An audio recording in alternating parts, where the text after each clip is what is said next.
Hello, my lovely YouTubers! So in this video, we're going to be talking about Dendrobium alexanderae by Dendrobium hodgkinsonii. Don't let the name confuse you. This is a Latouria type Dendrobium, and care for your Latouria type Dendrobiums is pretty much straightforward across the board. Your Latouria types, they prefer to be a little bit drier in the wintertime, so you're not going to water them as much as you would, for example, a Dendrobium phalaenopsis.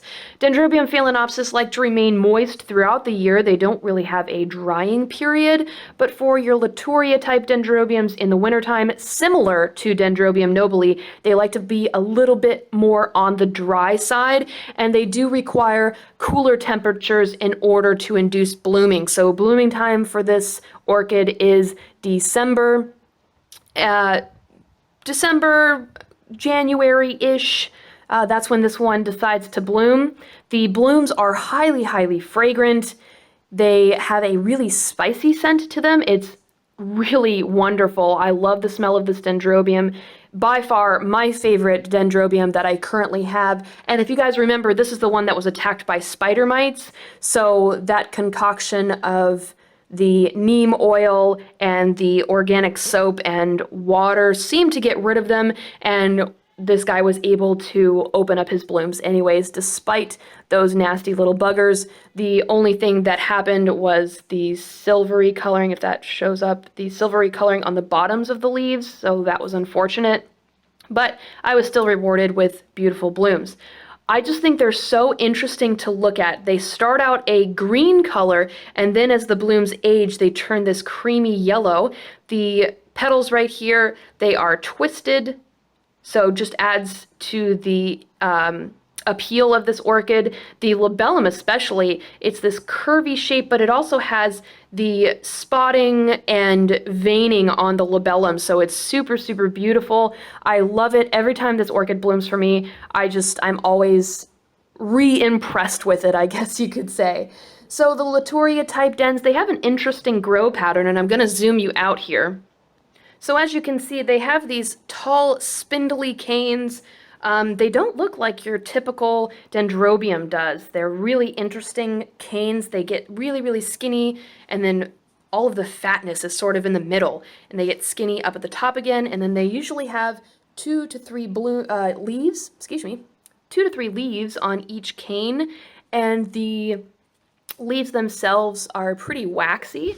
And at the base of the orchid, if you can see here, most of your Latouria type dens are going to want to be planted in a lava rock mixture. You can use other things to plant, but like I said, they really like to remain on the dry side. They really like to remain on the dry side in the wintertime. So if you can plant them in a lava rock mixture, that's really the best thing to plant them in. And they prefer small containers.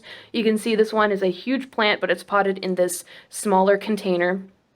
And with the lava rock, it's nice because you don't have to repot every 2 years. So this one's been potted in this container for, I want to say 3 or 4 years maybe. I can't remember. But your Latouria type dens are super easy to care for. They do like high light levels, similar to that of the Oncidiums. I wouldn't really give them the high light levels that Cattleyas enjoy, but these guys do like higher light levels than your Dendrobium phalaenopsis. Now, unlike your Dendrobium nobile, these guys are not deciduous, so they won't lose their leaves in the wintertime. But I just think that they're really, really cool orchids, and if you guys have the chance to get a Latouria type den, jump on that chance. I plan on getting more of these guys just because I love the shape of their blooms. Alrighty guys, so if you enjoyed this video, please give it a good old thumbs up, subscribe to my YouTube channel, follow me on Facebook and Twitter, and before I go, I bet you thought that this was only going to be about this Dendrobium, but I want to give a huge congratulations to Arlene Ontiveros. I hope I'm pronouncing your name right.